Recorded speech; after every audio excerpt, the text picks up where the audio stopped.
Thank you for joining us on Journalist Hangout on Sunday. I am Olajumoke Olatunji. Today on the program, Fubara speaks on reconciliation with Wike, says he has opted for peace in the interest of the state.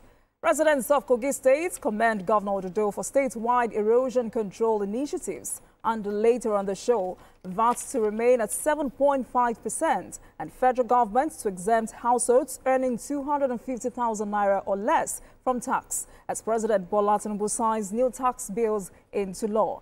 An economist, Inemeka, will be joining us later on the program. And tonight, this evening, I will be speaking with Babajide Kolade Otitoju and Chris Kendi Nwandu. Journalist Hangout starts now.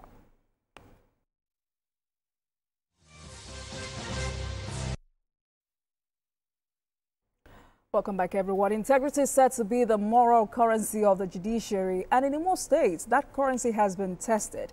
In a decisive move to sanitize the judiciary, the National Judicial Council has approved the compulsory retirement of 9 judges in Imo State over falsified dates of birth.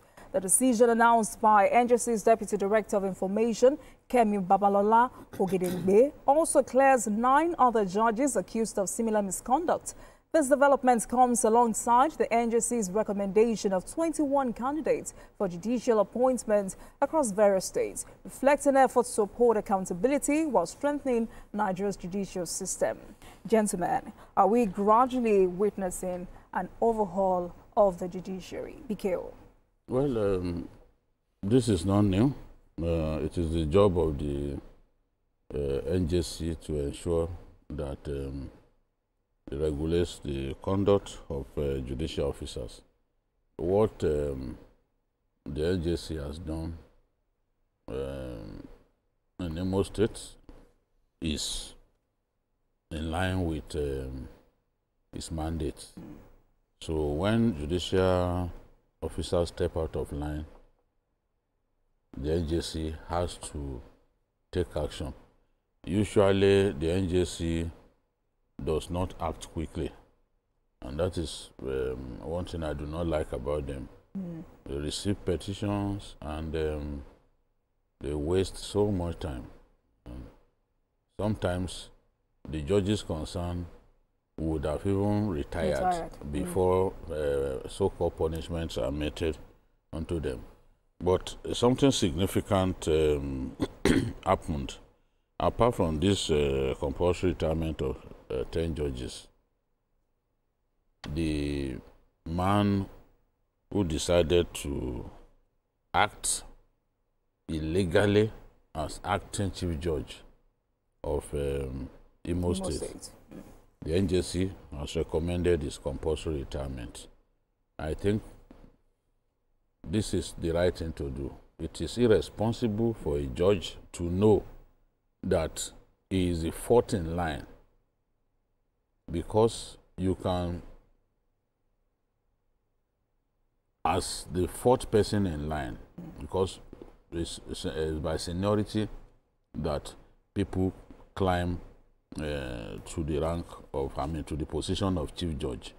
This judge knew that he was the fourth in line, yet he agreed to serve as acting chief judge of the state. What he did was similar to what happened in Ekiti State in 2006 during the illegal impeachment of Dele Fayose, when after the chief judge of the state, they knew that it was not likely to support their charade of an impeachment. They decided to suspend him. That's the House of Assembly. And the House of Assembly has not got the powers to suspend the chief judge. They now appointed their own chief judge. Their chief judge went ahead to preside over that illegal impeachment that the Supreme Court later threw away, meaning that Fayose's impeachment was not known to law. That judge was punished. I think for about 10 years or so, he was on suspension. Judges who behave like this, who connive with the executive to usurp the powers of the judiciary, they do not deserve to stay one day more in the judiciary. And that's why I'm happy that the recommendation for his retirement has been made. maybe other judges will learn from this. The governor of Osun State tried to do the same thing, but the man that was supposed to take that position in acting capacity, learning from what happened in Ekiti State, decided not to agree to take that position. But this judge took the position and now is going to pay for it. I'm also happy that the NJC has recommended to the governor of Imo State that it is the most senior judge that can become chief judge. It is not in the place of the executive to choose who should be chief judge to the, I mean, for the judiciary. It is, they are right. In the Supreme Court too, it is seniority. It is seniority. Today, they already know who will be next CJN after Kekereekun. And that order has to be continued. It should not be subject to political maneuverings and all that. So it is good that this judgment, this judge has been recommended for compulsory time. It serves him right.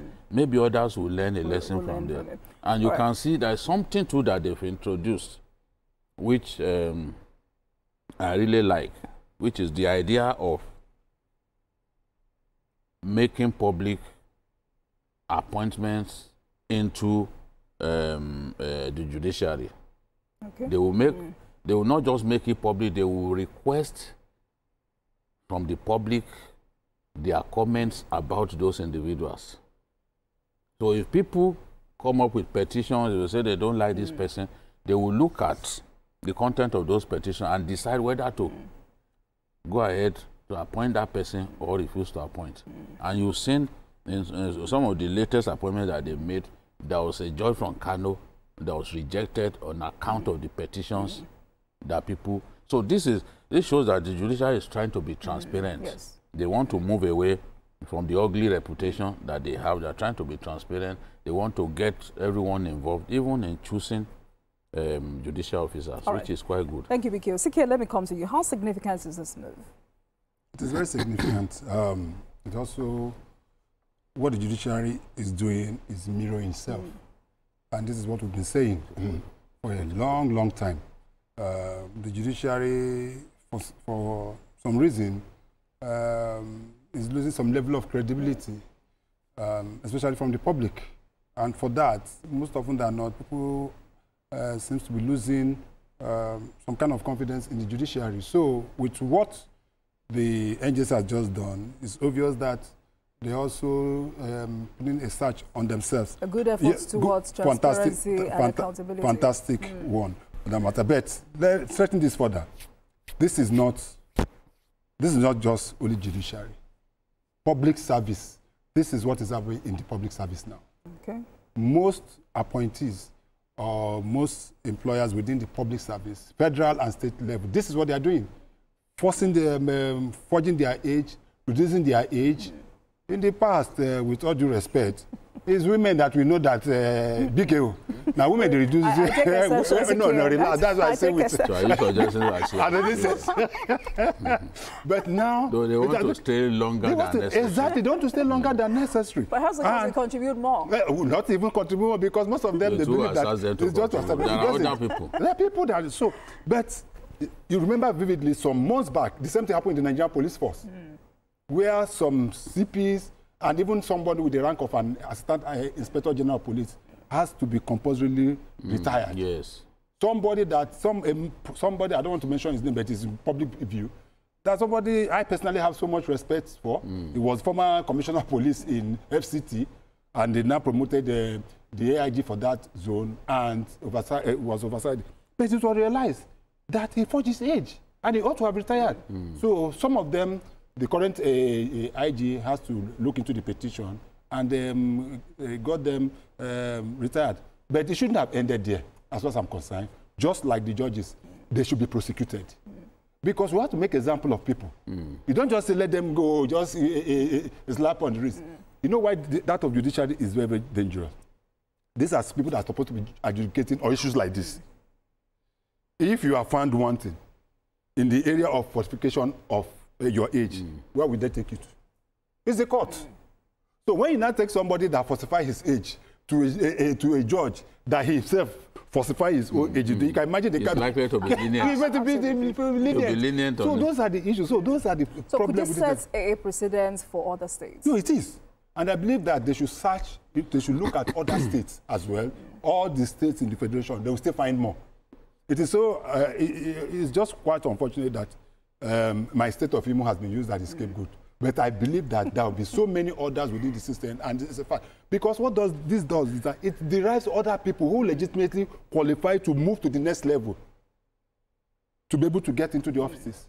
Yes. If you understand what I mean. When you have 10 judges, because there's a limited number of people that are supposed to be judges in the states. And if these people, if they don't get retired, there's no way you can promote other people to take over those positions. So they stagnate that position, and that is what we so I totally So, gentlemen, NJC. this report also cautioned Edo State Chief Judge Justice Daniel Kungbuwa over alleged abuse of judicial discretion. It absolved Benue State Chief Judge Justice Ekwambese, whose suspension by the State House of Assembly was earlier rejected by the Council. Because earlier you said the State House of Assembly does not have the right to sack or remove the State Chief Judge. How do you juxtapose this with what happened in Benue State? What happened in Benue is illegal. They've not got the power. I was looking at them and I saw some people come on air to even defend it. You know, we live in a country where even lawyers are so influenced by politics that they turn the law upside down. Sadly. Everyone knows that there is a separation of powers. Everyone knows that each arm of government is independent from the other. The House of Assembly has not got the power to suspend a judge. But sometimes these people, they get prompted by the executive and they go ahead to do what is illegal. I just gave the examples of what transpired in Ekiti and what could have happened in Osun, if not because the next in line to the chief judge was sensible enough to realize that, look, if I try this, I will be punished. You know? So